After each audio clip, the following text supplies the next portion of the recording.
Two things happened today that are going to shape American security for years. In Mexico, they killed the most wanted man in the Western Hemisphere. In Iran, the supreme leader wrote instructions for what happens after he dies. Two theaters, two power vacuums forming, and both of them trace back to the same building in Washington. Welcome to the Sand Table. This is briefing number 4. First, don't forget to subscribe so you don't miss any new briefings. Now let me start with Mexico because this happened hours ago and most people do not yet understand how big it is. This morning before dawn, the Mexican military launched a raid in Tapalpa, a small town in the mountains of Jalisco state, about 2 hours southwest of Guadalajara. Their target was Nemesio Oseguera Cervantes.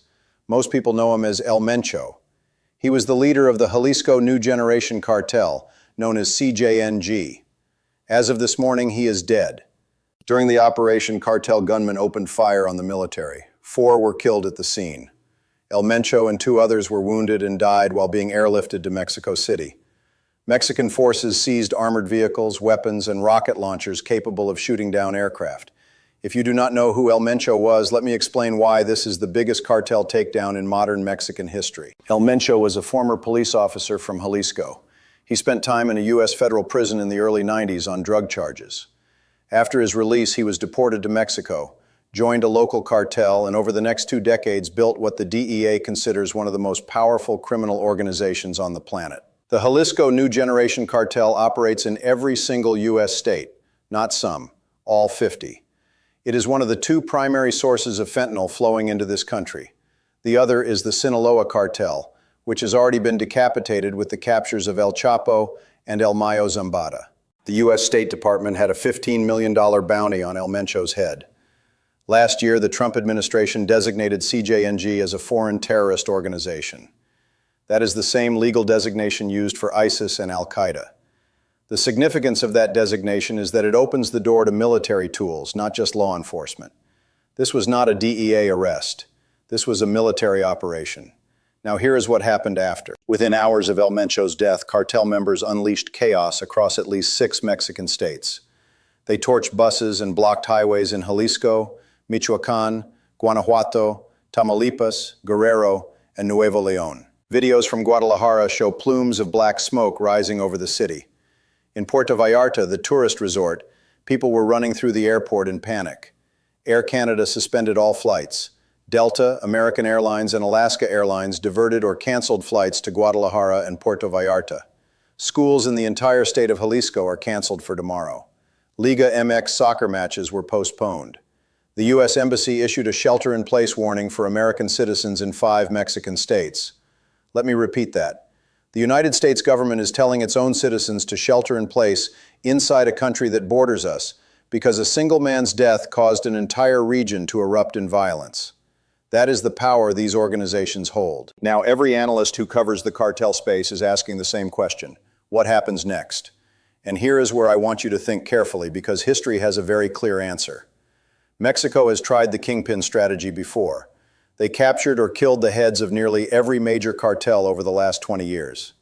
The Zetas, the Beltran Leyva organization, the Knights Templar, Sinaloa, and every single time the same thing happened. The cartel either fractured into smaller, more violent groups fighting for territory, or a lieutenant stepped up and the organization continued. When El Chapo was captured, the Sinaloa cartel did not disappear. It split into factions that are still killing each other today.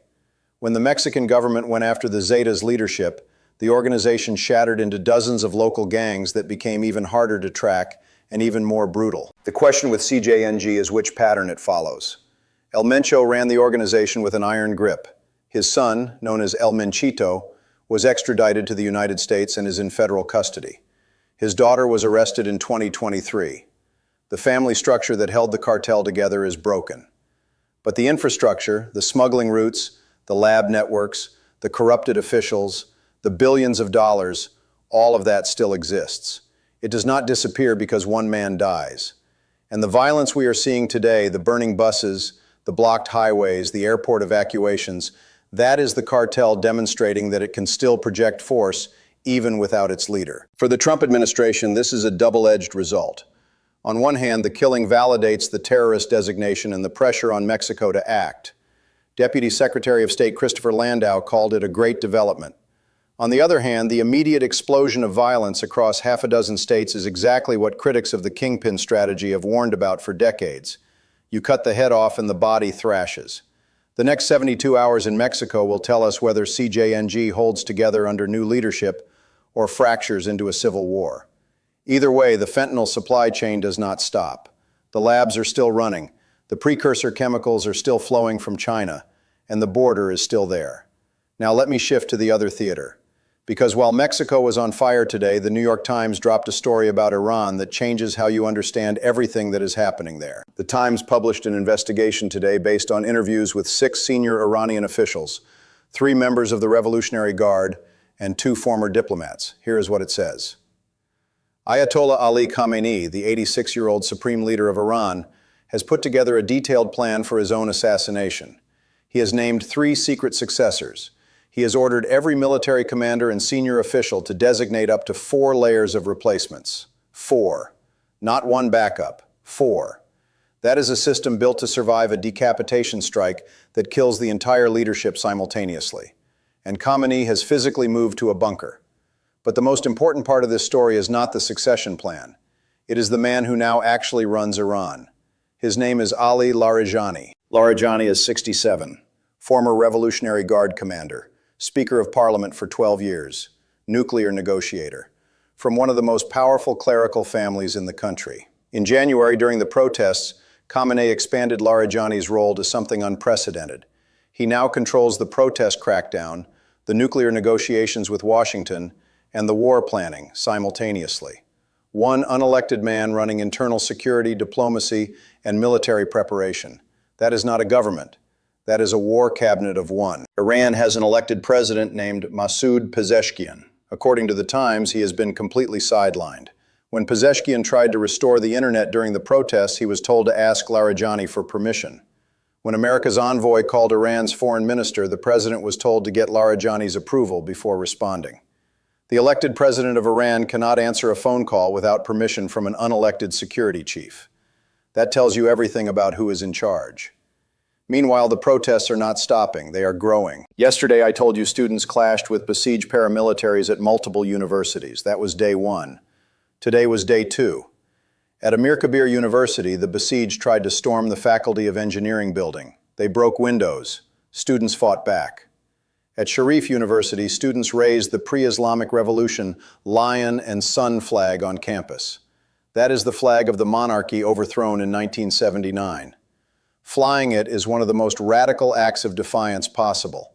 It is a rejection of the entire system. At the University of Tehran, armed forces pushed students at the entrance. At Mashhad, security forces charged into campus. The UN Special Rapporteur said this week, the actual death toll from January may exceed 20,000. The regime admits 3,000. Amnesty International says 30 people face execution, including minors under 18. And the regime is preparing for war on another front. Reports say Iran's Revolutionary Guard has taken direct command of Hezbollah in Lebanon. IRGC officers recently arrived from Iran are personally managing Hezbollah's military operations and rebuilding its missile capabilities. Israel noticed. On Friday night, Israeli strikes hit 3 Hezbollah sites in the Bekaa Valley.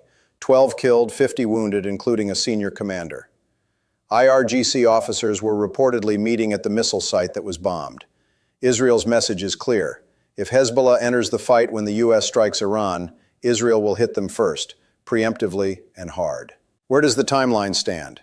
A Trump advisor told Axios the probability of military action is 90%. A separate source said Trump's 10 to 15-day deadline is not scientific, meaning it could come sooner. And the Winter Olympics ended today, removing what many considered the last soft diplomatic constraint. The State of the Union is Tuesday. If Trump frames Iran as an active threat, that is the rhetorical setup. If he announces a breakthrough, the pressure eases.